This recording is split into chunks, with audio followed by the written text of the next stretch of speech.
બનાસકાંઠાના ખેડૂતો માટે અત્યારે સૌથી મોટા અને ગૌરવશાળી સમાચાર સામે આવ્યા છે.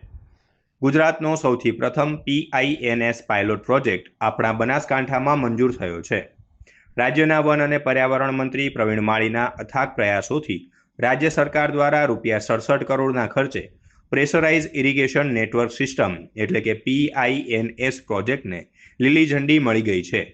દાંતીવાડા ડેમની મુખ્ય કેનાલ પર આધારિત આ પ્રોજેક્ટથી અંદાજે 3600 એકર વિસ્તારના ખેડૂતોને સીધો લાભ મળશે. મિત્રો, આ સિસ્ટમમાં કેનાલના પાણીને પમ્પિંગ દ્વારા પાઇપલાઇન નેટવર્કથી સીધું જ ખેડૂતના ખેતર સુધી પ્રેશર સાથે પહોંચાડવામાં આવશે.